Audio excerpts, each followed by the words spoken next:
Right, so today we're talking about agribusiness and the economy. So agribusiness we've learned about, so they're any businesses that are to do with agriculture, so from farms to rural traders to contractors, harvesters and everything in between. Now the economy is basically just all of the things that make up the buying and selling within a country. Okay, from buying and selling, offering services, all of that kind of thing. Now, the economy is made up of the domestic market. Now, domestic just means within Australia. So they're the products and goods that are bought and sold within Australia.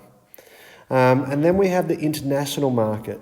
Now, the international market is where we export products to other countries and we import products from other countries.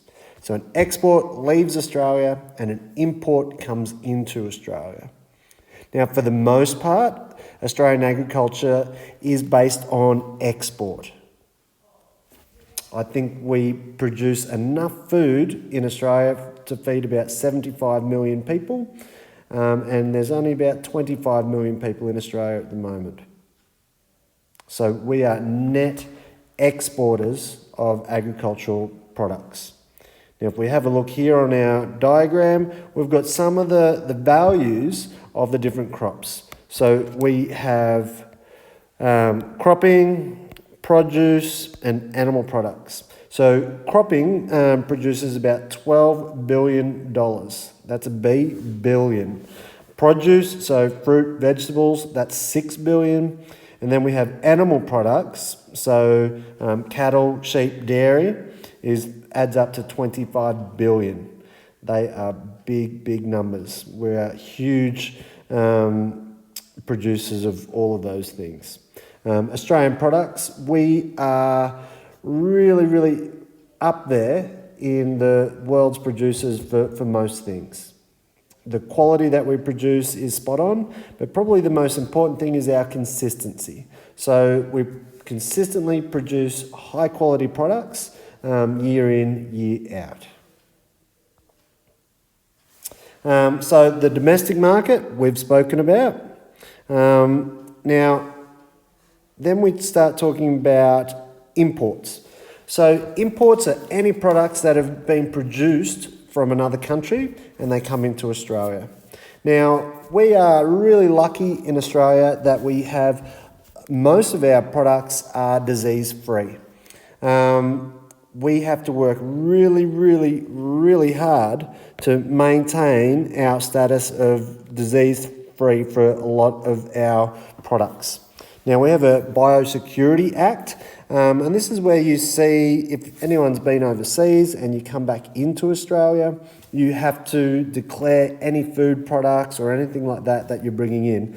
That's the Australian Border Force and Quarantine, AQUIS, making sure that no products come into Australia that might spread disease within Australia. Does that make sense? So we are really protective of our agribusiness, and we're making sure that we're able to continue producing really high quality goods. At the moment, we've seen some issues with African swine flu. So that's a disease that's been impacting pigs throughout the world, and it has been hammering pig production throughout China, all of Asia really, Africa, and Europe. I'm not sure whether it's in the United States, but we are African swine flu free in Australia in our pig production. Okay. So exports. So exports are what makes up the vast majority of agricultural produce in Australia. So we're producing our products for other countries. So we can have a look at our diagram here. Some of our biggest markets are into China, Indonesia, Japan's still a big one as well. Now, these different markets, they have different requirements. I know at the moment that the European Union, for beef production, they only want HGP free, which means that they're growth promoting free. Okay, so we're not allowed to use hormones to make the animals grow quicker. Different markets have different things that they're after. A lot of our beef that goes into Japan is really, really high quality, so heavily marbled. So marbling is the fat within the muscle of the meat, and it's that fat that makes meat really, really tender. Okay, so it's a really specialty product. The cattle have been finished in feedlots for longer than 100 days. It's expensive to do, but the end product is really high quality, and you get more money for it. Now, with products going to Indonesia, a lot of our northern beef, our cattle that's produced to the north, goes straight into Indonesia in the live export. Okay, so that's where we have animals being shipped live. So they're herded, they're transported to ports, put onto large ships, and they're sent over to Indonesia. It's there in Indonesia that they are slaughtered for the domestic markets there. I want you to think some of those countries don't have the level of living that we have, so it's really important for them to get animals where they need to be live, and only then are they slaughtered. They don't have the refrigeration and the food supply chain that we do here in Australia. Where are we now?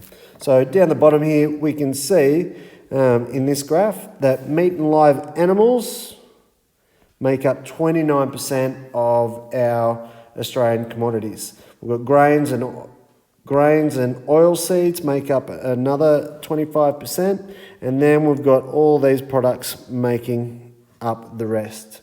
Okay, we'll see back in the day, wool would have been half. Okay, so it's been on a little bit of a decline over the last few decades. And that is us.